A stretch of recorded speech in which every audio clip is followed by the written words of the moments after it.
బాగున్నారా? ఈరోజు మనము ఒక అద్భుతమైనటువంటి దైవ సందేశాన్ని వినబోతున్నాము. మరొకసారి యేసుక్రీస్తు జీవము కలిగినటువంటి పరిశుద్ధమైనటువంటి నామంలో మీకు అందరికీ షాలోం. వాక్య ధ్యానంలోకి మనం వెళ్ళబోతున్నాం. ఈరోజు మనమందరం కూడా బైబిల్ తెరిచి ఉంచినట్లయితే దేవుని యొక్క వాక్యాన్ని చూసుకుందాం. మత్తయి సువార్త 25వ అధ్యాయంలో నుంచి కొన్ని మాటలు మనము ధ్యానం చేయబోతున్నాము. మత్తయి సువార్త 25వ అధ్యాయంలో నుంచి దయచేసి జాగ్రత్తగా మీరు వినాలి. 32వ వచనాన్ని మనము ధ్యానం చేసుకోబోతున్నాం. ఇక్కడ యేసుక్రీస్తు చెప్పినటువంటి మాట ఏంటంటే, అంజూరపు చెట్టు అనే ఒక శ్రేష్టమైనటువంటి ఉపమాన్ని చెప్తున్నారు. అంజూరపు చెట్టు లేతదై అది చిగురించును అనేది ఇక్కడ యేసు ప్రభు యొక్క ప్రస్తావన. మత్తయి సువార్త 24వ అధ్యాయము 25వ అధ్యాయము 2 అధ్యాయాలు కూడా యేసు ప్రభు యొక్క రాకడకు సంబంధించిన విషయాలు మనం క్లియర్గా చూస్తున్నాం. 25వ అధ్యాయంలో బుద్ధిగల కన్యకలు, 24వ అధ్యాయంలో వారి సువార్త ప్రకటింపబడిన తర్వాత అంతం ఎలా వస్తుంది, దానియేలు ప్రవచనము, అలాగే ప్రభువు వచ్చే సమయానికి సూచనలు ఏంటి, ఇవన్నీ కూడా మత్తయి సువార్త 24వ అధ్యాయంలో యేసుక్రీస్తు ప్రభువారు చాలా క్రిస్టల్ క్లియర్గా మాట్లాడినట్లుగా మత్తయి తన సువార్తలో రాస్తున్నాడు. సరే, ఈరోజు ఒక శ్రేష్టమైన అంశాన్ని మనం ధ్యానం చేయబోతున్నాం. అసలు యేసుక్రీస్తు ప్రభు ఇశ్రాయేల్ గురించి చెప్పేదానికి సంఘానికి ఏదైనా సంబంధ బాంధవ్య మధ్యలో ఏదైనా స్నేహ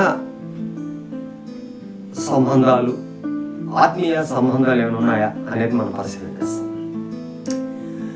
అసలు యూదులతో పాటు మనల్ని దేవుడు ఎందుకు రక్షించాడు? యూదుల యొక్క త్రుట్టుపాటు వలన అన్యజనులకు రక్షణ కలిగిందని పౌలు జ్ఞాపకం చేస్తాడు. రైట్, ఏదైనా సరే నశించిన దాన్ని వెతికి రక్షించుటకు మనుష్య కుమారుడు పంపబడ్డాడని కూడా ఒక దగ్గర రాసింది. అలాగే నేను ఇశ్రాయేల్ కొరకు మాత్రమే వచ్చి తిని నశించిన వారిలో, అంటే ఇశ్రాయేల్ కొరకే నేను వచ్చి తినని కూడా ఒక మాట కనిపిస్తాం బైబిల్లో. ఈరోజు చాలా కాలానికి నువ్వు నిజ దేవుడైనటువంటి యేసుక్రీస్తుని తెలుసుకోవడం అనేది నీ జీవితంలో నిజంగా ఒక గొప్ప అద్భుతమైనటువంటి మెరకల్. దాన్ని నువ్వు ఎలా తీసుకోవాలంటే, ఈరోజు ఈ అంశం ద్వారా అసలు నేను రక్షించబడ్డానా, రక్షించబడిన తర్వాత నేను ఆత్మీయంగా దేవునిలో దినదినము అభివృద్ధి చెందుతూ ఉన్నానా లేదా అనేది పరిశీలన చేసుకోవాలి. అలాగే నేను నిత్యత్వంలోకి వెళ్ళబోతున్నానా లేదా అనేది కూడా నువ్వు ఆత్మ పరిశీలన చేసుకోవాలి. అలాగే నువ్వు సంఘములో నీ ఆత్మ సంబంధమైన జీవితానికి సంబంధించిన విషయాలలో నువ్వు ఎంత ఎంత ఎదుగుదల ఉన్నావు అనేది కూడా నువ్వు పరిశీలన చేసుకోవాలి. మరి యేసుక్రీస్తు ఇక్కడ అంజూరపు చెట్టు గురించి, అది లేతదై అది మరలా చిగురించును అనేది ఇక్కడ యేసుక్రీస్తు వారు ఎందుకు పర్టికులర్గా మరి ఆ వృక్షాన్ని గురించి, ఆ అంజూరపు చెట్టును గురించి మాట్లాడుతున్నారో మనం చూడాలి. చాలామంది ఈరోజు సేవకులు చాలా వర్తమానాలు ప్రపంచ దేశాలకు కానివ్వండి, అలాగే క్రైస్తవ సంఘాలకు కానివ్వండి ఈరోజు అందిస్తున్నారు. వారందరికీ యేసుక్రీస్తు నామములో మరొకసారి శుభం తెలియజేస్తున్నాను. గొప్ప సేవకులు ఉన్నారు, అలాగే చిన్న స్థాయి నుంచి పెద్ద స్థాయి వరకు చాలామంది సేవకులు ఈరోజు బైబిల్ని పట్టుకొని యేసుక్రీస్తు పరిశుద్ధ నామంలో గొప్పగా అద్భుతంగా పరిచర్య చేస్తున్నారు నిస్వార్థంగా. అందుని బట్టి వారిని నేను ఎంతో అభినందిస్తున్నాను. అలాగా ఈరోజు మనము నీ వ్యక్తిగత ఆత్మీయ జీవితానికి సంబంధించిన వర్తమానం, ఎవరినో ఉద్దేశించి మాట్లాడడం కాదు, నా వ్యక్తిగతం, నీ వ్యక్తిగతం. అసలు ఎవరినో ఉద్దేశించి మనము మాట్లాడుకోవాల్సిన పని లేదు. It's my self. ఈ నా వ్యక్తిగతానికి సంబంధించింది నేను ఒక్కొక్కసారి ఆత్మ పరిశీలన చేసుకోవాలి. అందుకనే పౌలు చాలా దగ్గరలో వాక్యంలో ఏం జ్ఞాపకం చేస్తాడో తెలుసా? తాను నిలుచున్నవాడు అంటే అందరితో నిల్చున్నవాడు కాదు ప్రియులారా, తాను నిల్చున్నవాడు పడిపోకుండాన్నట్లు జాగ్రత్తగా చూసుకున్నవాళ్ళని అని చెప్పి పౌలు ఆ కొరింథీ పట్టణంలో దేవుని సంఘానికి ఆ 10వ అధ్యాయంలో సుమారుగా 11, 12 ఆ ప్రాంతాలలో అధ్యాయాల్లో మాట్లాడుతున్నట్టుగా మనం చూస్తున్నాం. అఫ్కోర్స్ మొదటి కొరింథీ పత్రిక 10వ అధ్యాయం అనుకుంటారు అఫ్కోర్స్. సో ఈరోజు ప్రియులారా, అంజూరపు చెట్టు ఆ లేతదై చిగురించు. ఇది ఇశ్రాయేలుకు సూచన. వారు యేసు ప్రభువును సిలువ వేసిన తర్వాత, యూదులు యేసు ప్రభువును సిలువ వేసిన తర్వాత క్రీస్తు శకం AD 70లో యెరూషలేము మీద దండయాత్ర జరిగి యూదులందరినీ కూడా చెల్లాచెదరం చేయడం జరిగింది. దాని చరిత్ర ఈరోజు కూడా మనము హిస్టరీలో చూడవచ్చు. అలా చెదిరిపోయినటువంటి ఇశ్రాయేల్ జాతి, ప్రపంచ దేశాలకు నలుమూలలకు చెదిరిపోయినటువంటి ఇశ్రాయేల్ జాతి దేవుడు చెప్పినటువంటి వాగ్దానాన్ని మేరకు, ఆయన చెప్పినటువంటి ప్రవచనం మేరకు, ఆయన చెప్పినటువంటి ఆ విషయాన్ని మేరకు మనం ఆలోచిస్తే యేసుక్రీస్తు ప్రభు వారు ఆయన వచ్చిన తర్వాత భూమి మీదకు ఇశ్రాయేలు గురించి ఆయన గుర్తు చేశాడు. భవిష్యత్తులో మీరు ఒక దినాన మీరు సమకూర్చబడబోతున్నారు, మీరంతా తిరిగి మళ్ళా మీ స్వదేశానికి వస్తారు. అంజూరపు చెట్టు లేతదై చిగురించును అంటే అంతకుముందు అది ఎండిపోయింది. అంటే వాళ్ళు చెల్లా చెదరైపోయేసి వాళ్ళకు ఒక దేశం కానీ, వాళ్లకు ఒక ఐక్యత కలిగి దేవుని ఆరాధన చేసుకున్నానికి ఒక స్థలం కానీ, ఒక కేర్ ఆఫ్ అడ్రస్ కానీ లేకుండా పోయినట్టుగా మనం చూస్తున్నాం. బహుశా 1948 May 15 అనుకుంటా వాళ్ళకు ఫ్రీడమ్ వచ్చినట్టుగా నేను ఏదో కొన్ని పుస్తకాలు చదివినప్పుడు చూశాను పిల్లరా. సో దేవుడు వాళ్ళను ప్రేమించి ఈరోజు వారు ప్రపంచంలో వారు ఒక ఉన్నత స్థితిలో ఉండేదానికి దేవుడు కృప చూపిస్తున్నారని మనం జ్ఞాపకం చేసుకోవాలి. అయితే ఈరోజు వాళ్ళ జీవితం నుంచి మనం ఏం నేర్చుకోబోతున్నాం? సో ఈరోజు క్రైస్తవుడిగా మారినందుకు నువ్వు దేవుడిని స్తుతించాలా, దేవుడిని గణపరచాలా. అయితే ఈరోజు చాలామంది క్రైస్తవులకు వాక్యం తెలియటం లేదు. ఈ స్వస్థతలు అని చెప్పి పరుగులు తీస్తున్నారు. తర్వాత ఈ ఇరుకు ఇబ్బందులు, కష్టాలు, శ్రమలు, భార్యాభర్తల మధ్య గొడవలు, మనస్పర్ధలు, మనశ్శాంతి లేనటువంటి బ్రతుకులలో నుంచి విడుదల పొందడానికి కొంతమంది మందిరాలకు వస్తారు. తప్పు లేదు. ఫ్యామిలీ లైఫ్ అనేది బాగుండాలా, వ్యక్తిగతంగా ఆత్మ సంబంధమైనటువంటి జీవితం బాగుండాలా, మానసికమైనటువంటి జీవితానికి సంబంధించిన విషయాలలో కూడా నువ్వు రిలాక్స్ అనేది అవ్వాలా. సో అది వాక్యం ద్వారా మాత్రమే అది జరుగుతుంది పిల్లలు. అది తాత్కాలికం. బహుశా మనం బ్రతికేది 70, అధిక బలం ఉంటే 80. అంతకు తర్వాత మనం ఈ భూమి మీద కనబడాలన్నా కూడా మనం కనబడం. సో ఈ భూమి మీద మనం బ్రతికున్న దినాల్లోనే మనము నిత్యత్వానికి మనము సిద్ధపాటు కలిగి ఉండాలి. అదే బైబిల్ యొక్క సారాంశం. ప్రపంచానికి బైబిల్ చెప్పే సారాంశం ఏంటంటే మరణము తర్వాత జీవం ఉంది. ఆ జీవము ఎలా ఉంటుందంటే యేసుక్రీస్తు పరిశుద్ధ రక్తము ద్వారా పాపక్షమాపణ పొందితే తప్ప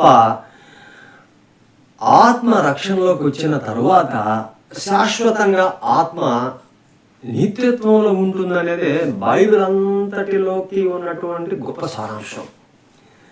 అందుకని యేసుక్రీస్తు చాలాసార్లు నిత్య జీవం ఇచ్చేటప్పుడు నేను వచ్చి తినని అంటాడు, నేనే జీవాహారం అంటాడు. సో ఇట్లాంటి విషయాలు ప్రియులరా ఆత్మ సంబంధంగా మనం అర్థం చేసుకునే దానికి చాలా మంది క్రైస్తవులు ప్రయత్నం చేయాలని మరొకసారి నేను ఒక బైబిల్ అపాలజిస్ట్గా నేను మీకు తెలియజేస్తున్నాను. సో ఈరోజు మనము ఈ విషయాన్ని జ్ఞాపకం చేసుకుందాం. ఆత్మీయ జీవితంలో ఒక్కొక్కసారి మనము బలహీనమైపోతాము, ఒక్కొక్కసారి ఎండిపోతాము, ఒక్కొక్కసారి మనము నరికి వేయబడతాము సాతాను యొక్క శోధనల ద్వారా. ఇశ్రాయేలు కూడా అంతే. ధర్మశాస్త్రాన్ని ఫాలో అయ్యారే తప్ప ధర్మశాస్త్రంలో ఉండే ప్రవక్తల యొక్క ప్రవచనాలను వారు నమ్మలేకపోయారు. అందుని బట్టే వాళ్ళు క్రీస్తుని సిలువ వేసినట్టుగా మనం చూస్తున్నాం.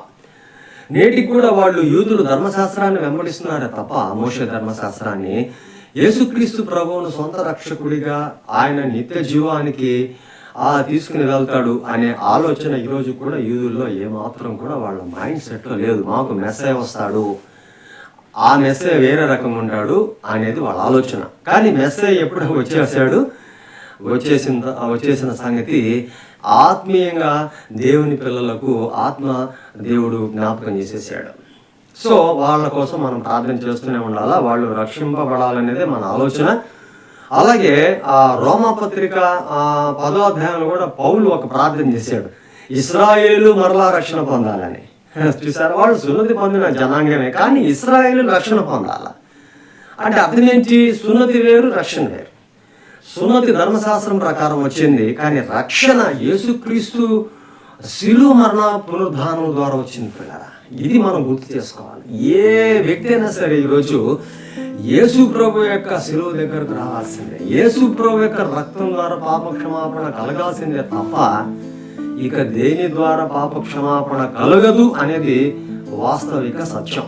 ఇది నమ్మి తీరాల్సిందే, నువ్వు నమ్మినా నమ్మకపోయినా ఇది సత్యము, ఇది దేవుని యొక్క వాక్కు. అయితే ఈరోజు చాలా మంది సంఘాలలో ఆత్మీయంగా ఎదగలేక బలహీనమైపోతున్నారు. సో వీళ్ళలో నుంచి కొన్ని విషయాలు మనం తీసుకున్నాం ప్రియులారా. సో అంజూరపు చెట్టు లేతదై చిగురించును, మరి అంతకుముందు దాని స్థితి ఏంటి? అది బాగుగా పెరిగి వృక్షమై ఆ ఫలాలు కాచినటువంటి చెట్టు ఒకానొక దినమున అది నరికి వేయబడి అది ఎండిపోయి ఫలాలు లేనటువంటి ఆ మోడు బారిన వృక్షంగా ఉన్నట్టుగా మనం లేఖనాల ద్వారా చూస్తున్నాం. అదే ఇశ్రాయేలు జాతి. అయితే దేవుడు తిరిగి దానిని మరలా జీవింప చేసేదానికి పూనుకున్నాడు.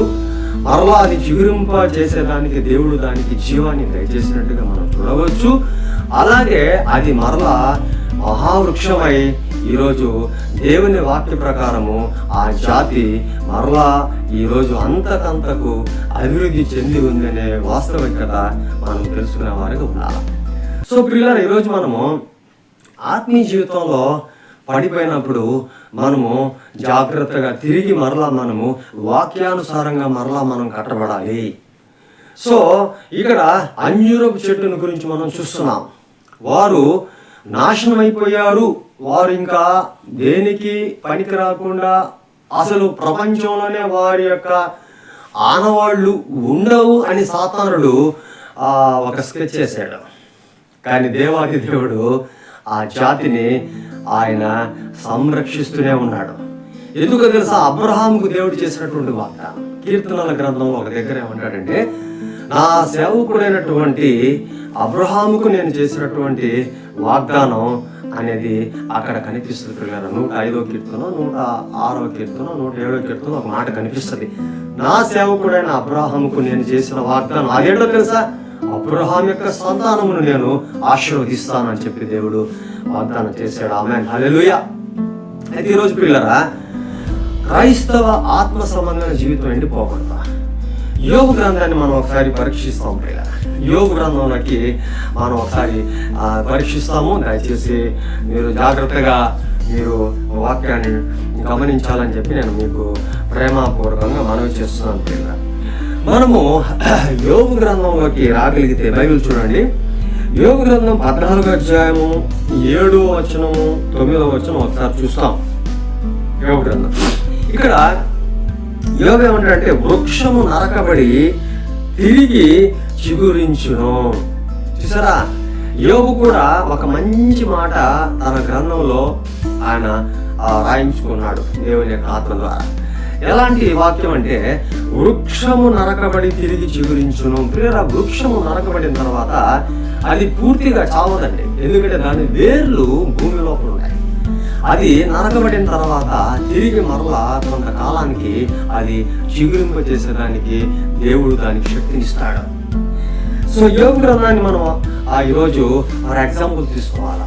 కొంతమంది క్రైస్తవులు ఈరోజు దేవుడిని నమ్ముకొని కూడా లోకంలోకి వెళ్ళిపోయినటువంటి వాళ్ళు, కొంతమంది ఆత్మ సంబంధంగా ఎదగనటువంటి క్రైస్తవులు, కొంతమంది ఏముందిలే వాక్యమే కదా, ఇది మన పూర్వీకుల నుంచి వస్తున్నటువంటి, ఇది ఒక సాంప్రదాయబద్ధమైనటువంటి జీవితమే కదా అని చెప్పి క్రైస్తవులు భయం భక్తి లేకుండా బ్రతుకుతూ ఉంటారు. తప్పు. ఎప్పుడు కూడా మనము నెగిటివ్ థాట్స్ని ఆలోచించకూడదు. క్రైస్తవ జీవితాన్ని అంత ఆషామాషగా మనం సులభంగా దాన్ని అంచనా వేయకూడదు. ఎందుకంటే క్రైస్తవుల మీద సాతానుడికి కన్ను ఎక్కువగా ఉంటుంది ప్రియ. సాతానుడి యొక్క దృష్టి క్రైస్తవుల మీదే ఎక్కువగా ఉంటుందన్న సత్యం ఈరోజు ప్రతి క్రైస్తవుడు తెలుసుకోవాలి. అన్ని జనుల గురించి వాడు ఆలోచించాడు. ఎందుకంటే వాళ్ళంతా కూడా నా స్నేహితులు, నా కుటుంబం అని అనుకుంటాడు. అందుకని సర్వ సంతానం అంటాడు యేసుక్రీస్తు ఒక దగ్గర యూదులతో మాట్లాడేటప్పుడు. సో పరిశుద్ధాత్ముడు అయితే ఏమంటాడంటే, మీరు విలువ పెట్టి కొనబడిన వారు కనుక మీరు నా సొత్తు అని చెప్పి పరిశుద్ధాత్మ దేవుడు అంటాడు కొరింథీ సంఘంలో దేవుని ప్రజలతో. సో ఈరోజు యోబు ఒక మాట జ్ఞాపకం చేస్తున్నాడు, వృక్షము నరకబడి అది మరలా చిగురించును. ఒకవేళ నువ్వు ఎక్కడైనా క్రైస్తవ జీవితంలో, ఒకవేళ నువ్వు క్రైస్తవుడిగా క్రైస్తవురాలుగా ఉండి నువ్వు దేవుని వాక్యంలో ఎదగలేని స్థితి, సంఘంలో ఎదగలేని స్థితి, ఆత్మ సంబంధమైన జీవితంలో నీకు అభివృద్ధి లేనప్పుడు నువ్వు దేవుని సన్నిధిలో ప్రార్థన ప్రారంభించాలి. వాక్యాన్ని బాగా వినేదానికి నువ్వు ఎక్కువ సమయాన్ని కేటాయించాలి. ఎప్పుడైతే నువ్వు దేవుని వాక్యం సమృద్ధిగా వింటావో, ఎప్పుడైతే దేవుని వాక్యాన్ని నువ్వు సమృద్ధిగా తెలుసుకుంటావో, నీ ఆత్మ సంబంధమైన జీవితం చాలా బలంగా ఉంటుంది ప్రియ సహోదరుడ సహోదరి. నీకు వాక్యం ఎప్పుడైతే ఉండదో, జీవ ఆహారం ఎప్పుడైతే ఉండదో, నీకు ప్రార్థనా జీవితం అనేది అస్సలు పూర్తిగా మరుగున పడిపోతుంది. ఈరోజు క్రైస్తవులు ఎక్కువగా వాక్యం వినేదానికి, దేవుని సన్నిధిలో కూర్చునేదానికి, దేవునితో సహవాసం చేసేదానికి ఇష్టపడటం లేదు. కొద్దిసేపు వాక్యం, కొద్దిసేపు దేవుని సహవాసం, కొద్దిసేపు దేవుని సన్నిధిలో గడపడం అనేది ఈరోజు నేర్చుకోన్నారు. మిగతా సమయాల్లో లోకానికి సంబంధించిన విషయాలలో లోకానుసారమైన స్నేహాలు, లోకానుసారమైన ముచ్చట్లు, లోకానుసారమైనటువంటి ప్రయాణాలు, డిన్నర్సు, డ్యాన్సులు, పిక్నిక్లు, పబ్బులు, హబ్బులు, క్లబ్బులు ఇట్లా తయారైపోతున్నారు. క్రైస్తవులు కూడా ఈరోజు పిల్లరా దేవుడిని నమ్ముకున్న తర్వాత లోకానుసారమైన జీవితానికి అలవాటు పడిపోతున్నారు. సో ఇది క్రైస్తవ ఆత్మీయ జీవితానికి గొడ్డలి పెట్టు లాంటిదని నేను జ్ఞాపకం చేస్తున్నాను. సో యోబు చెప్పిన ప్రకారం మనము చిగురింప చేసుకునేదానికి దేవుడు మరలా మనకు శక్తినివ్వాలంటే నువ్వు ఎక్కడికైతే వెళ్తున్నావో నీ సంఘానికి, ఆ సంఘంలోనే దేవుని యొక్క సంఘ కాపరి దగ్గర, దేవుని సేవకుడి దగ్గర నీ ఆత్మీయ జీవితానికి సంబంధించిన ఎదుగుదలను గురించి నువ్వు తెలుపుకునే ప్రయత్నం చేయాలి. అలాగే దేవుని సన్నిధిలో ఎక్కువ సమయం గడపడం ద్వారా దేవుని మాటలు, అగ్నిలో పుటము వేయబడినటువంటి అపరంజిని పోలిన దానికంటే శ్రేష్టమైన దేవుని మాటలు వినడం నువ్వు నేర్చుకునేదానికి ప్రయత్నం చేయాలి. అలా ప్రయత్నం చేసినప్పుడు బెరెన్స్ లాగా, దెస్సలోనికైన్స్ లాగా నువ్వు మారుతావు. ఆత్మ సంబంధమైన జీవితానికి నీకు పడిపోయినటువంటి స్థితి, కాళ్ళు జారిపోకుండా ఉండే స్థితిని దేవుడు నీకు చూపిస్తారు. సో ఇశ్రాయేలీయులు ధర్మశాస్త్రాన్ని వెంబడించారే తప్ప ధర్మశాస్త్రానికి వారు లోబడినటువంటి వారు కారు. ధర్మశాస్త్రము వారు హృదయంలో చేర్చుకోకుండా పోగా వాళ్ళు కేవలం చెవుల వరకే ధర్మశాస్త్రాన్ని విని ఆ చెవుల గుండెనే వాళ్ళు వదిలేసినటువంటి వారైనారని దేవుడు పలుమార్లు తన ప్రవక్తల ద్వారా ఆయన పలికించాడు. వారు వినమట్టుకు విందురు కానీ గ్రహింపురని. సో ఈరోజు ప్రియులరా, నేటి దినాల్లో కూడా క్రైస్తవ సంఘాలు కానుకేసేయడం, పాట పాడడం, ఏదో కొంత డొనేషన్ చేయడము, సేవకుడికి ఏదో కాస్త గూగుల్ పే ద్వారా, ఫోన్పే ద్వారా, క్యూఆర్ కోడ్ ద్వారా కొంత కానుక సమర్పించేసి మా కుటుంబాల కోసం మీరు ప్రార్థన చేయండి, మేమైతే ప్రార్థన చేయలేము, మేమైతే అవన్నీ చేయలేము, మాకు బదులుగా మీరు చేయండి, ఇటువంటి మీకు ఇంత కానుక అని చెప్పి ఫోన్పే ద్వారా మోకాన వాళ్ళకు మరి ఫోన్పే చేసేస్తా ఉన్నారు. తప్పు. నీ భారం నువ్వే మోయాలి. నీ ఆత్మీయ భారం ఇంకొకటి మోయడు. ఒక హోటల్లో టిఫిన్ చేసి ఇంకొక హోటల్లో బిల్లు కడితే ఎలా ఉంటుంది ఏమండి? అది తప్పు. కాబట్టి నీ భారము, నీ వ్యక్తిగత ఆత్మీయ జీవితాన్ని అభివృద్ధి చేసుకోవాలంటే నువ్వు పండుకోవని నిద్రపోవడం కాదు, ఇంకోటి నీకోసం మేలుకోవడం కాదు, నువ్వు కూడా దేవుని సన్నిధిలో కన్ను పెట్టాలి. అందుకని ఇక్కడ దేవుడు ఈ లేఖనాన్ని మనకు జ్ఞాపకం చేస్తున్నాడు. ఒకసారి మనం సంఖ్యాకాండంలోకి వెళ్తాం ప్రియులారా. 17వ అధ్యాయము 1 నుంచి 8 వచనాలు. ఇక్కడ సందర్భం ఏంటంటే, చాలాసార్లు ఇశ్రాయేల్ సమాజంలో సనుగుడు అనేది ఎప్పుడు కూడా వాళ్ళ జీవితంలో ఒక బై బర్త్ లాంటిది వాళ్లకు కలిగి ఉంది. సనుగుడు గొనుగుడు. ఈరోజు మన క్రైస్తవ సంఘాల్లో కూడా ఈ సనుగుడు గొనుగుళ్ళు, క్రైస్తవ కుటుంబాల్లో కూడా ఈ సనుగుడు గొనుగుళ్ళు అనేది ఎక్కువగా ఉంటాయి. ఎందుకంటే కొన్నిసార్లు అవి భరించక తప్పదు. అరణ్యంలో మోషే మీద చాలా సణుక్కున్నారు. అలాగే వాళ్లకు ఆహారం లేదని, నీళ్లు లేవని సణుక్కున్నారు. ఎర్ర సముద్రం దగ్గర సణిగారు. అరణ్యంలో ఆహారం లేదని, మన్నా ఏందే ఊరికే ఈ మన్నా మేము ఏం తినగలుగుతాం అని చెప్పి సణిగారు. ఇలాగా ప్రియులరా సనుగుళ్ళు గొనుగుళ్ళు అనేది ఇశ్రాయేల్ సమాజంలో నేటికి కూడా ఉంది. ఈరోజు క్రైస్తవ సమాజంలో, సంఘాల్లో, కుటుంబాల్లో కూడా ఈ సనుగుడు అనేది ఉంది. సో దేవుడు ఏమంటాడంటే, ఇశ్రాయేల్ సమాజంలో ఒక సనుగు అనేది బయలుదేరింది. ఎవరు లేవికత్వం చేస్తారు, ఎవరు యాజకత్వం చేస్తారు, మా గోత్రం చేయాలంటే మా గోత్రం చేయాలి, మా గోత్రం చేయాలంటే మా గోత్రం చేయాలని చెప్పి పోటీలు పడ్డారు.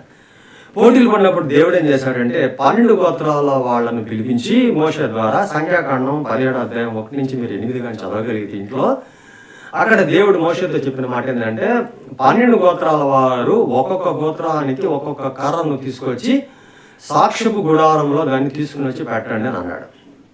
అప్పుడు దేవుడు ఏం చేశాడంటే 12 గోత్రాల వారిని మోషే ద్వారా పిలిపించి ఒక్కొక్క గోత్రం వారు ఒక్కొక్క కర్రను తీసుకొచ్చి సాక్ష్యపు గుడారంలో తీసుకుని వచ్చి పెట్టారు. అది తెల్లవారిన తర్వాత అహరోను, అంటే లేవి గోత్రానికి సంబంధించినటువంటి అహరోను వంశస్థులను దేవుడు అక్కడ ఆ కర్రను ఆయన చిగురింపజేశాడు. ఆ కర్రకి బాదము పువ్వులు వచ్చాయి. ప్రియులారా చూడండి, 12 గోత్రాలలో నుంచి ఒక గోత్రాన్ని దేవుడు ఆ యాజకత్వానికి తీసుకున్నాడు, లేవి గోత్రికులే. ఈ రోజులో చాలామంది బోధ చేసేదానికి చాలామంది బయలుదేరుతున్నారు. దేవుని నడిపింపు లేకుండా, దేవుని యొక్క ఆత్మ సంబంధమైన అభిషేకం లేకుండా, అలాగే దేవుని సంబంధమైన ఆలోచన లేకుండా, పరిశుద్ధాత్మ యొక్క ప్రేరేపణ లేకుండా చాలామంది ఈరోజు పుట్టగొడుగులాగా సంఘాలను కట్టేస్తున్నారు, బ్రాంచీలను ఏర్పాటు చేసేస్తున్నారు. కేవలం కొంతమంది ప్రియులు, అందరినీ నేను ఉద్దేశించి చెప్పడం లేదు, వాళ్ళు ఏం చేస్తున్నారంటే బిజినెస్ చేసేస్తూ ఉన్నారు. సంఘాలలో సంఘస్థులను ఆకర్షించేసి ఫలానా ప్రోగ్రామ్, ఫలానా ప్యాకేజీ, ఫలానా ఆఫర్ అని చెప్పి ఇట్లాగా పండగ ఆఫర్ల లాగా ప్రకటించి ఈరోజు చాలా క్రైస్తవ కుటుంబాలను వాళ్ళు ముసుగులో వేసేసుకుంటున్నారు. క్రైస్తవ సేవకులు కొంతమంది వాస్తవంగా వాళ్లకు నడిపింపు లేదు. సేవకుడైన వాడు దేవుని సన్నిధిలో కనిపెట్టాలి, ప్రార్థన చేయాలి, భారం కలిగి ఉండాలి, సమర్పించుకోవాలి. కష్టమైన, నష్టమైన, దూరమైన, భారమైన అతని జీవితంలో దేవుని పరిచర్య చేసే ఆ ఆలోచన ఎప్పుడైతే క్రైస్తవ బోధకుడికి లేకపోతే దేవుడు ఏర్పాటు చేసుకున్నటువంటి సేవకుడికి వస్తుందో ఆ పరిచర్య చాలా డిఫరెంట్గా ఉంటుంది. ఏలియా చూసారా, ఆయన హృదయం ఎలాంటిదో, ఎలీషా ఆయన హృదయం ఎలాంటిదో చూసారా. గెహజీ దగ్గర ఒక మాట చెప్పాడు, అతడు తీసుకుని వచ్చినటువంటి నయమాను తీసుకుని వచ్చినటువంటి ధన సంపదలు, బంగారం, వెండి నేను తీసుకునేదానికి నాకు ఇష్టం లేదు, ఎట్టయితే నువ్వు తీసుకొచ్చావో వెంటనే తీసుకెళ్ళిపోమని చెప్పాడు నయమాన్తో. ఎవరు? ఎలీషా. సో ఎలీషా ఈ ప్రవక్తలు కూడా మనం గమనిస్తే వాళ్ళు లోక సంబంధమైన భోగభాగ్యాల మీద వాళ్లకు ఏమాత్రం ప్రియురా ఆకర్షణ లేదు. అయితే గెహజీ ఏం చేశాడంటే, నా యజమానుడికి దాని మీద ఇష్టం లేకపోవచ్చాం కానీ నాకు ఇష్టమైంది కాబట్టి అది నాకు ఇచ్చేసిపోమని చెప్పాడు. నయమాన్ ఏం చేశాడు? ఇచ్చేసిపోయాడు. తర్వాత గెహజీకి ఏమొచ్చిందో తెలుసా? కుష్టి వచ్చేసింది. ఈరోజు ఆత్మ నడిపింపు లేని సేవకులు, ఆత్మల భారం లేనటువంటి సేవకులు ఈరోజు లాంగ్ జంప్స్లో, రేసింగ్లో వాళ్ళు ఈరోజు వాళ్ళు ముందు వరుసలో ఉంటున్నారు. ప్రియుల ఆత్మ సంబంధమైన పరిచర్య ఎలా ఉంటుందంటే, పౌలు చెప్పినట్టు చాలా కష్టమైన పరిచర్య. దేవుని పిలుపు ఉండాలా.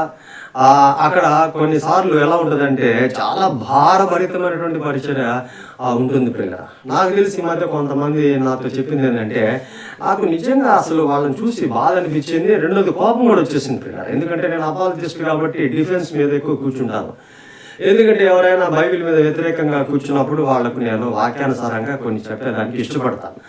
మరి ఈ పరిచర్య చేసే పాస్టర్ల గురించి ఒక్కొక్కసారి విన్నప్పుడు నాకు కూడా కోపం వచ్చేస్తుంది పిల్ల. ఎలా అంటే యేసుప్రభు వారు దేవాలయంలో కొరడా చూపించినట్టు వ్యాపార సంబంధమైన స్థలంగా మార్చినప్పుడు అలాగా ఒక్కొక్కసారి కోపం వచ్చేస్తుంటుంది నాకు కూడా. ఒక పాస్టర్ ఏమనంటే, నేను 5 సంవత్సరాలు పనిచేశాను, అక్కడ ఏం ఇన్కమ్ లేదు, అక్కడ చాలన్నటువంటి జీతం ఇస్తున్నారు, అందుకని ఆ సంఘాన్ని వదిలేసి ఇంకో సంఘంలోకి వచ్చానని చెప్పాడు. తర్వాత ఇంకొక మాట ఏం చెప్పాడంటే, మీరు ఏ సంఘానికి పోతున్నారంటే నాకు నవ్వు వచ్చేది. అయ్యా, నేను వెళ్ళే సంఘానికి ఎక్కడ నేను జీతానికి పనిచేయటం లేదయ్యా, నేను ఒక పౌలు పరిచర్య చేస్తున్నాను. పౌలు డేరాలు కుట్టుకుని ఎలాగైతే పరిచర్య చేశాడో, ఆయన కాళ్ళ మీద ఆయన నిలబడి ఎలాగ పరిచర్య చేశాడో అలాంటి పరిచర్య చేస్తున్నానని చెప్పారు. అదే మీరు పనికిరారండి, మీరు అలాగుంటే మీరు ఏం అభివృద్ధి చెందుతారని చెప్పాడు. నాకు నవ్వు వచ్చేదే. నాకు అభివృద్ధి అవసరం అవుతారు, నేను ఇలాంటి పరిచర్య నేను చేసేదానికి ఇష్టపడుతున్నా అని చెప్పి దేవుని దగ్గర నేను తీర్మానం చేస్తున్నా. మరి నేటి దినాల్లో క్రైస్తవ బోధకులు కొంతమంది ఎలా ఉన్నారంటే, విశ్వాసులు ఇచ్చే డబ్బులతో వడ్డీ వ్యాపారాలు చేస్తున్నారు, ఇళ్ల స్థలాలు కొనేస్తున్నారు. కొంతకాలానికి సంఘంలో సమస్యలు తలెత్తిన తర్వాత పరిచర్యను వదిలేసి వాళ్ళు ఎటుపోతున్నారో వాళ్ళకి అర్థం కావట్లేదు. ఈ మధ్య ఒక సేవకుడి విషయం కూడా నేను ఆలోచన చేస్తే, ఆ సంఘంలో ఉంటూనే ఆయన చాలా నటిస్తూ, చాలా అమాయకుడిగా దీనుడిగా నటిస్తూ అక్కడక్కడ ఒక 16-20 ఇళ్ల స్థలాలు కొనేసి అదంతా కూడా నేను కష్టార్జితంతో సంపాదించానని చెప్పి చివరకు మందిరాన్ని కూడా లాక్కుని ఇదంతా నేను సంపాదించానని చెప్పి విశ్వాసులకు వ్యతిరేకంగా కోర్టులో కేసేసేసాడు. సో ఇలాంటి పరిచర్యలు కూడా జరుగుతున్నాయి. సో అది కూడా పిల్లల ఆత్మ సంబంధంగా పతనమైపోయే ఆ జీవితాలకు సాదృశ్యమని మనం చెప్పుకునేదానికి ప్రయత్నించాలి. సేవకులు కొంతమంది అలాగే ఉన్నారు, సంఘంలో విశ్వాసులు కూడా ఈరోజు అలాగే ఉన్నారు. కాబట్టి నాకు వాక్ చాతుర్యం ఉంది కదా, నాకు జ్ఞానం ఉంది కదా, నాకు టాలెంట్ ఉంది కదా అని చెప్పి తొందరపడి మీరు సేవలో దూకబాకండి. సేవ అనేది అంత ఆషామాష కాదు, దేవుడికి లెక్క చెప్పాలా. అసలు దేవుడు నిన్ను పిలిస్తే కదా నువ్వు ముందు వరుసలో నిలబడాలా పరిచర్య చేసేదానికి, సేవ చేసేదానికి. సో ఇశ్రాయేలు 12 గోత్రాల వాళ్ళు కూడా పోటీ పడ్డారు, నేను చేయాలా. కానీ దేవుడు ఎన్నుకున్నటువంటి గోత్రం లేవి గోత్రం, ఆ గోత్రంలో అహరోను వంశస్థులను దేవుడు ఏర్పాటు చేసుకున్నాడు. అది బైబిల్లో ఉండే క్రమం. ఈరోజు ప్రియులరా, నిన్ను కూడా సంఘంలో దేవుడు ఏర్పాటు చేసుకుంటాడు. ఒక కాపరిగా నిన్ను కూడా దేవుడు అన్య జనాంగం నుంచి లేపుకుంటాడు, విశ్వాసుల నుంచి లేపుకుంటాడు. కొన్నిసార్లు విశ్వాసులు కూడా దైవ సేవకుడు చేసేంత పరిచర్య కొన్నిసార్లు చేస్తారు. వారు ఎక్కడ కూడా గర్వపడరు, వారు ఎక్కడ కూడా సాక్ష్యాన్ని దెబ్బ తీసుకోకుండా జీవిస్తూ ఉన్నారు ప్రియులరా. కాబట్టి కొన్నిసార్లు ప్రియులరా, ఈ ఇశ్రాయేలు తొందరపడినట్టు క్రైస్తవ సంఘాలు కూడా ఈరోజు చాలా వరకు ఈ తొందరపాటు కలిగి ఆత్మ సంబంధమైన జీవితాన్ని జీవించకుండా లోకానుసారమైన జీవితాలు జీవిస్తూ నువ్వా నేనా, నీ సంఘం ఎంత కట్టబడింది, నా సంఘం ఎంత కట్టబడింది, నా సంఘం ఇంత పెద్దది, నీ సంఘం ఇంత పెద్దది. సంఘాలు ఎంత పెద్ద సంఘాలు ఉన్నా వేస్ట్ ప్రియులరా. అది గుడిసెలో వాక్యం చెప్పినా, పెద్ద బిల్డింగ్స్లో 5 ఫ్లోర్లు 10 ఫ్లోర్లలో వాక్యం చెప్పినా రెండు ఒకటే.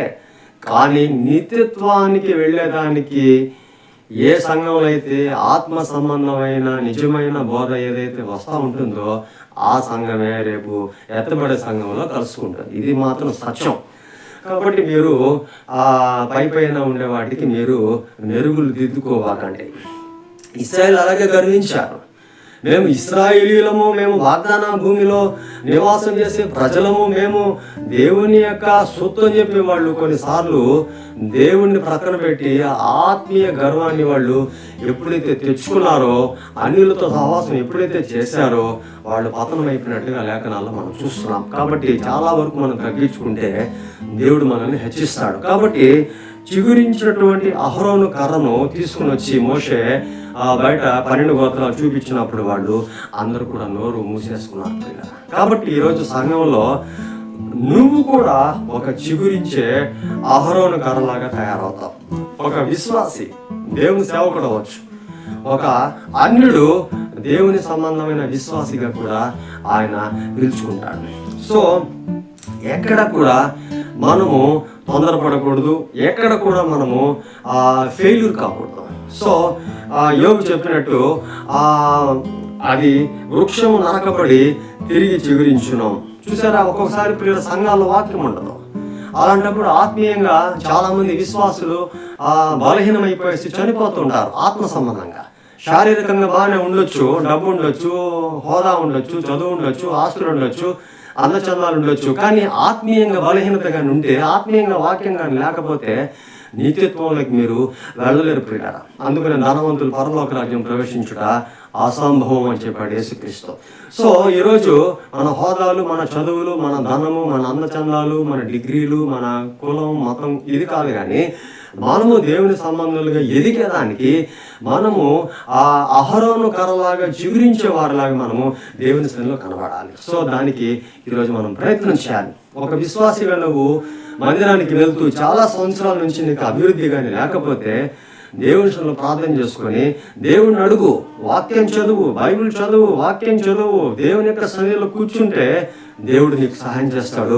దైవ సేవకుని మీరు కానీ అడిగినట్లయితే ఆయన బైబిల్ స్టడీ ద్వారా, వాక్యం ద్వారా నీకు ఆత్మీయంగా ఎలా ఎదగాలో దేవుని సేవకులు నీకు ఈ సంఘాలలో ఉండేవాళ్ళు నీకు సహాయం చేస్తారు. కాబట్టి ఆత్మీయంగా నువ్వు ఎక్కడ కూడా ఎండిపోకూడదు, ఆత్మీయంగా నువ్వు ఎక్కడ కూడా నరకబడకూడదు.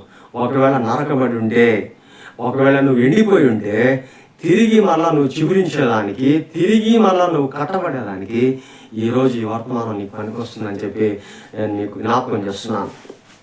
చివరిగా మనం కొన్ని విషయాలు చూసి ముగించుకుందాం ప్రియులారా. సామెతల గ్రంథం 11:28 ఒక మాట రాస్తుంది. సొలొమోను రాసినటువంటి సామెతల గ్రంథంలో ఏమని రాస్తుందంటే, నీతిమంతులు చిగురాకు వలె వృద్ధి నొందుదురు అని రాశాడు. నీతిమంతులు చిగురాకు వలె వృద్ధి నొందురు. చిగురాకులు ఎలా ఉంటాయో తెలుసా? చాలా ముచ్చటగా ఉంటాయి, చూసేదానికి చాలా అందంగా ఉంటాయి, అప్పుడప్పుడే చిన్న చిన్న మొలకలయ్యి. సో ప్రియులారా, నీతిమంతులు ఎప్పుడు కూడా ధైర్యంగా ఉంటారు, సింహంలాగా ఉంటారు. నీతిమంతులు ఏ విషయంలో కూడా రాజీ పడరు. నీతిమంతులు ఏ విషయంలో కూడా మరి వెనకకు తగ్గరు ప్రియులారా. అదే దేవుని సంబంధమైన నీతిమంతులు. వాక్యం ఎప్పుడైతే నీ జీవితంలోకి ఎంటర్ అవుతూ ఉంటుందో, నీ జీవితంలోకి నీతి కొంచెం అది పెరిగి గ్రోత్లోకి వచ్చేసిన తర్వాత చాలా స్ట్రాంగ్గా నువ్వు నీతిమంతుడుగా మారుతావు. అందుకని యేసు ప్రభువుకు ఒక మంచి బిరుదుంది ప్రియులారా బైబిల్లో. ఈ నీతిమంతుడిని జోలికి మనం వెళ్ళకూడదని అంటారు పిలాతు సంబంధించిన వాళ్ళు. అలాగే శిలువ మీద ఆయన మరణించిన తర్వాత రోమా సైనికుడు వచ్చి ఆయన్ని చనిపోయాడా లేదా అని చెప్పి ఆయన టెస్ట్ చేసినప్పుడు బల్యంతో నిజముగా ఈ నీతిమంతుడు అనేది అక్కడ సాక్ష్యం ఇస్తాడు. ఆయన నీతిమంతుడు అని చెప్పి సాక్ష్యం ఇస్తాడు. కాబట్టి నీతిమంతుడు చిగురించెదరు, వృద్ధి పొందుదురు అని చెప్పి సొలొమోను కూడా జ్ఞాపకం చేస్తాడు. సొలొమోను కూడా చాలా గొప్పవాడు, చాలా జ్ఞానం కలిగిన వాడు, దేవుని ఆలయాన్ని కట్టినటువంటి మహాగణుడైన. అయితే ఒకానొక సమయంలో ఆయన ఎండిపోయాడు. అన్యజనులను పెళ్లి చేసుకుని, అన్య స్త్రీలను పెళ్లి చేసుకుని, ఆ అన్యజనుల స్త్రీలకు వాళ్ళు బయలుదేవతలకు ఆయన గుడులు కట్టించి పతనమైపోయినట్టుగా మనం రాజుల గ్రంథంలో చూడవచ్చు పిల్లలు. కాబట్టి ఈరోజు క్రైస్తవులు ఎంతోమంది త్రాగుబోతులుగా ఉన్నారు. ఈరోజు క్రైస్తవులు ఎంతోమంది శరీర సంబంధమైన ఇచ్చల్లో పాపంలో బ్రతుకుతున్నారు. ఈరోజు చాలామంది క్రైస్తవులు ధనం వాళ్ళకు ఎక్కువైపోయే కొద్దీ ఆ ధనాన్ని వాళ్ళు ఏం చేస్తున్నారంటే ఎంజాయ్ చేస్తున్నారు పాప కార్యాలకి. ఒకరోజు నువ్వు దేవుని దగ్గర లెక్క అప్పు చెప్పాల్సిన పరిస్థితి వస్తుంది. నీ దగ్గర ధనం ఒకవేళ ఎక్కువ ఉంటే బీద సంఘాలకు, కొంతమంది దైవ సేవకులు చాలా కఠినమైన పరిస్థితుల్లో సేవ చేస్తున్నారు. అట్లాంటి వాళ్ళకి వెళ్ళి నువ్వు తోడ్పాటు కానీ చేస్తే, వాళ్ళకి సహాయం కానీ చేస్తే జీవ గ్రంథంలో నీ పేరు దేవుడు ఘనముగా రాసుకుంటాడు ఆయన. సో ప్రియులరా, నీతిమంతులు చిగురిస్తారంట. నీతిమంతులు అంటే అర్థం ఏంటి? దేవుని సంబంధమైన వాక్యం ద్వారా నీతిమంతులు అవుతారు ప్రియులు. అందుకనే కీర్తన మొదటి కీర్తన అంటాడు, ఒక మంచి మాట రాస్తుంది, యెహోవా ధర్మశాస్త్రమును ధ్యానించువాడు దివారాత్రులు దాన్ని ధ్యానించువాడు వర్ధిల్లును రాస్తాడు. వాడు ఆకు వాడక నీటి కాలవల యారను నాటబడిన వాడై ఫలించునని చెప్పి దేవుడు అక్కడ రాయించున్నాడు ప్రియుడు. కాబట్టి యెహోవా ధర్మశాస్త్రం, దేవుని వాక్యం చాలా పవర్ఫుల్ ప్రియుడు. నువ్వు ఎప్పుడైతే వాక్యాన్ని బాగా వింటావో, గ్రహిస్తావో, ఆటోమేటిక్గా నువ్వు ప్రార్థన చేయడం స్టార్ట్ చేస్తావు. ఉపవాస ప్రార్థనలో కూర్చుంటావు, ఒంటరి ప్రార్థనలో కూర్చుంటావు, సంఘ ప్రార్థనలో కూర్చుంటావు, విజ్ఞాపన ప్రార్థనలో కూర్చుంటావు. ఎక్కువ సమయం దేవునితో గడిపేదానికి నువ్వు ఇష్టపడతావన్న విషయాన్ని దేవుడు లేఖనం ద్వారా తెలియజేస్తున్నాడు. దేవుని ఆలోచనలు నీ హృదయంలోకి వచ్చేస్తాయి. దేవుని తలంపులు నీ హృదయంలోకి వస్తాయి, దేవుని యొక్క వాక్య సందేశం నీ హృదయంలో పనిచేస్తుంటుంది. అప్పుడు నువ్వు నీతిమంతుడిగా ఉండిపోయేదానికి దేవుడు నిన్ను ఒక స్థిరత్వాన్ని తీసుకుని వస్తాడు ప్రియులరా. ఇక కొన్ని విషయాలు మనం చూసి ముగిస్తాం ప్రియులరా. యెషయా గ్రంథం అక్కడ మనం గమనిస్తే 6వ అధ్యాయంలో కూడా 13వ వచనంలో సింధూర మస్తకి వృక్షములు నరకబడిన తర్వాత చిగురు పుట్టును అని చెప్పి రాశాడు. యెషయా గ్రంథం 6వ అధ్యాయం 13వ వచనం అనుకుంటా. సో ఈ యెషయా గ్రంథంలో కూడా ప్రియులరా బైబిల్ చూడండి, సింధూర మస్తకి వృక్షములు నరకబడిన తర్వాత చిగురు పుట్టును. చూసారా, ఈ సింధూర వృక్షం ఇది కూడా శ్రేష్టమైనటువంటి ఆ వృక్షం అని మనం బైబిల్లో చెప్పుకోవాలా. ఆయన మమ్రే దగ్గర సింధూర వృక్షం దగ్గర కూర్చోడు అబ్రహాము ఎండవేళ్ల సమయంలో. ఆదికాండం 18వ అధ్యాయం మీరు చూసినట్లయితే 3 వ్యక్తులు వచ్చారు. ఆ 3 వ్యక్తుల గురించి మీకు నేను చెప్పాల్సిన పని లేదు. ప్రియులరా, ఈ సింధూర వృక్షము అనేది కూడా చాలా బైబిల్లో గొప్ప వృక్షం అని మనము జ్ఞాపకం చేసుకోవాలి. బైబిల్లో ఇర్మియా గ్రంథంలో ఒక వృక్షం ఉంది. ఆ వృక్షం ఏంటో తెలుసా? అరుహ వృక్షం. దానికి అసలు ఆకులు ఉండవు, పండ్లు కాయవు, పిందులు కాయవు, ఎడారిలో ఉంటుంది. అది ఎవరికి ఉపయోగపడుతుంది? అలాంటి వృక్షంగా మనం ఉన్నట్లయితే దేవునికి మనం ఉపయోగపడము. సో యెషయా గ్రంథము 1వ అధ్యాయం 1వ వచనంలో కూడా మనం ఒక మాట మనం గమనించవచ్చు. ఆ యెషయా గ్రంథంలో బహుశా నేను రెఫరెన్స్ మీకు చెప్పకపోవచ్చు, బట్ నాకు అంటే టైంలో కాస్త యూట్యూబ్ ప్రోగ్రామ్ షూట్ చేస్తున్నాం కాబట్టి సో కొద్దిగా రెఫరెన్స్ అనేది మీరు ఎత్తుకోవాలి. యెషయా మొదలులో నుండి చిగురు పుట్టునని చెప్పి ఒక మాట రాసింది ప్రియులారా బైబిల్లో. నాకు తెలిసి 11వ అధ్యాయం అనుకుంటా, యెషయా గ్రంథము 11వ అధ్యాయం అనుకుంటా. యెషయా మొదలులో నుంచి చిగురు పుట్టును అని చెప్పి ఒక మాట రాస్తుంది. యెషయా ఏంటి, మొద్దు ఏంటి, చిగురు ఏంటి అంటే ప్రియులారా, యెషయి కుమారులలో ఒకడైనటువంటి వాడు లాస్ట్ వాడు దావీదు గోత్రం నుంచి వచ్చినటువంటి వాడు యేసుక్రీస్తు. మీరు అందుకునే బైబిల్ మత్తయి సువార్త 1వ అధ్యాయం చూస్తే అబ్రహాం యొక్క వంశావళి, దావీదు యొక్క వంశావళి అనేది మనం క్లియర్గా మత్తయి రాసుకుంటూ వస్తాడు. సో ఈ యెషయా కుమారులలో నుంచి దావీదు వస్తాడు. ఆ దావీదు చిగురుల నుండి ఈరోజు మనం యేసుక్రీస్తును చూస్తున్నాం ప్రియులారా. సో యెషయా మొదలులో నుండి చిగురు పుట్టును. సో ఈరోజు మనము బైబిల్ పరంగా ఆలోచన చేస్తే యెషయా ఎంత గొప్ప దేవుని సంబంధి. ఆయన కుమారుల నుంచి ఒక కుమారుడు దావీదు గోత్రం నుంచి వచ్చిన వాడే యేసుక్రీస్తు మనం చెప్పుకోవచ్చు. ఎందుకంటే బైబిల్లో మనం గమనిస్తే మత్తయి సువార్త 1వ అధ్యాయం 1వ వచనం మనకు రాసి ఉంటుంది. అబ్రహాము యొక్క దావీదు యొక్క ఆయన మనకు అక్కడ తెలుస్తూ ఉంటుంది. సో ఇక్కడ వాళ్ళందరూ కూడా దేవుని సంబంధంగా జీవించారు. దావీదు కూడా దేవుని యొక్క సన్నిధిలో ఎంతగానో ప్రార్థన చేస్తున్నాడు. ఆత్మీయ జీవితంలో ఎక్కడ తగ్గకుండా ఆయన ధర్మశాస్త్రాన్ని అనుసరించినాడు. అలాగే దేవుని యొక్క సన్నిధిని అనుభవించాడు. ఆత్మ అభిషేకము కృపావరాలు కలిగిన వాడు దావీదు కూడా. సో యెషయా కూడా అలాంటి వాడే. సమూయేలు ప్రవక్త వెళ్ళినప్పుడు యెషయా కుమారులలో నేను ఎవరిని అభిషేకించాలని అనుకుంటున్నప్పుడు దేవుడు చెప్పాడు, అతని చివరి కుమారుడు దావీదును ఎన్నుకో, అతను గొర్రెల కాపరి, అతను నేను రాజుగా చేయాలనుకుంటా అని చెప్పి దేవుడు ఆయన ముఖ్య ఉద్దేశాన్ని జ్ఞాపకం చేసి. కాబట్టి ఈరోజు మనము ఎండిపోయినటువంటి వారిగా కనపడకూడదు. అలాగే మనము చిగురించే వాళ్ళలాగా కనపడాలి. రాలిపోయే ఆకు లాంటి వాళ్ళగా మనం ఉండకూడదు. కానీ ఆ చెట్టులోనే మనము అంటు కట్టబడి చాలా కాలము మనము మరి వృక్షంతో పాటు మనము ఉండాలని చెప్పి దేవుడు ఆలోచిస్తున్నాడు. సంఘంలో నుంచి మనం బయటికి వచ్చేస్తే నీ జీవితం చిన్న భిన్నం అయిపోతుంది. సాతానుడు నిన్ను ఎక్కడ తొక్కాలో అక్కడ తొక్కేస్తాడు. సాతానుడు నిన్ను వలేసి లాక్కుని వెళ్ళిపోతాడు. అందుకని ఈరోజు సంఘాల్లో చాలా మంది రాకుండా, దేవుని సన్నిధికి చాలా మంది రాకుండా ఎందుకు వెనక్కి వెళ్ళిపోతున్నారు తెలుసా? సంఘం యొక్క విలువ చాలా మందికి తెలియదు. సంఘ కాపురి యొక్క విలువ చాలా మందికి తెలియదు పిల్లరా. సో ఈరోజు పిల్లరా మీరు జాగ్రత్తగా గమనించాలి.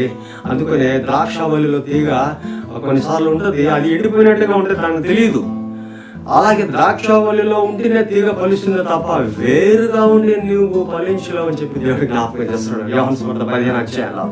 సో చివరిగా మనం ఒక విషయాన్ని జ్ఞాపకం చేసుకుంటాం. ప్రకటన 5వ అధ్యాయం 5వ వచనంలో దావీదు చిగురైన యూదా గోత్ర సింహం అని చెప్పి ఇక్కడ దావీదు యొక్క వంశంలో నుంచి యేసుక్రీస్తు యూదా గోత్ర సింహం ఎలాగొచ్చాడు అనేది మనం ఇక్కడ చూస్తాం. సో ఇదంతా గొప్ప విధానాన్ని దేవుడు బైబిల్లో ప్రవేశపెట్టాడు. బైబిల్ని మనకి ఎందుకు ఇచ్చాడంటే మనము మారు మనసు పొంది రక్షించబడిన తర్వాత ఆత్మీయ జీవితంలో పడిపోకుండా ఉండేదానికి ఈరోజు సంఘాలను, దైవ సేవకులను, తన దేవుని యొక్క ధర్మశాస్త్ర గ్రంథాన్ని మనకి ఇచ్చాడు పిల్లరా, బైబిల్ని. ఈ 66 పుస్తకాల్లో ఉన్నటువంటి సత్యాన్ని మనం జాగ్రత్తగా నేర్చుకుని మనం ముందుకు వెళ్ళగలిగితే ఏ విషయంలో కూడా మనము ఎండిపోము, ఆకు వాడక మనము చెట్టులో నుంచి వేరుపరచబడలేము పిల్లరా. కాబట్టి ఈరోజు మీరు ఆత్మీయంగా ఎదగాలంటే దేవుని వాక్యం సమృద్ధిగా మీకు ఉండాలి. అలాగే సమృద్ధిగా మీకు దేవుని వాక్యం ఉంటే మీరు ఆత్మపూర్ణులై దేవుని సన్నిధిలో ప్రార్థన చేస్తారు. ఆత్మపూర్ణులై మీరు ఎప్పుడైతే ప్రార్థన చేస్తారో మీరు దేవుని కోసం కనిపెట్టుకో ఉంటారు. అలా కనిపెట్టుకో ఉండే వాళ్ళు నిత్యత్వంలో స్థిరంగా ఉండేదానికి ఎత్తబడే సంఘంలో దేవుడు నీకు మీ ఆత్మ సంబంధమైన శరీరాలకు దేవుడు శక్తిని ఇస్తాడని చెప్పి ఈరోజు లేఖనం సెలవిస్తూ ఉంది. అందుకని ఆయన రాకడలో మనం ఎత్తబడేదానికి మన శరీరం ఈ క్షయమైనది అక్షయ రూపం దాల్చేదానికి దేవుడు ఒక శక్తిని, తన వాక్యాన్ని ఎవరైతే వెంబడిస్తున్నారో, ఆత్మీయంగా ఎవరైతే ఎదుగుతున్నారో, వాక్యానికి ఎవరైతే కట్టుబడి జీవిస్తున్నారో, సంఘంలో ఎవరైతే దేవుని యొక్క విషయాలలో కనిపెట్టుకుని ఉన్నారో అట్టి వారికి తప్ప దేవుడు ఇంకొకరికి ఆయన ఇవ్వలేకపోతాడనే విషయం కూడా బైబిల్ ద్వారా నేను మీకు జ్ఞాపకం చేస్తున్నాను పిల్లలు. కాబట్టి దేవుని యొక్క హృదయాన్ని దుఃఖపెట్టబాకండి, పరిశుద్ధాత్మని మీరు దూరం చేసుకోబాకండి. మరొకసారి దేవుని చిత్తం అయితే మరికొన్ని విషయాలు మనము లేఖనాల ద్వారా తెలుసుకుందాము. ఏ అంజూరపు చెట్టు లేతదే చిగురించునని చెప్పి దేవుడు జ్ఞాపకం చేశాడో, దేవుడు తిరిగి మరలా నీ జీవితంలో ఒక అవకాశం ఇస్తాడు. నువ్వు చిగురించి ఫలించి అభివృద్ధి చెందాలని దేవుని యొక్క కోరిక ఉన్నదని నేను మీకు జ్ఞాపకం చేస్తున్నాను. మరోసారి దేవుని చిత్రం అయితే మనం కలుసుకుందాం. అంతవరకు దేవుడు మిమ్మల్ని ఆశీర్వదించును గాక, మీ కుటుంబాలకు, మీ పిల్లలకు దేవుడు సమృద్ధిగా దీవెనలు దయచేయను గాక. మీ అందరికీ షాలోమ్.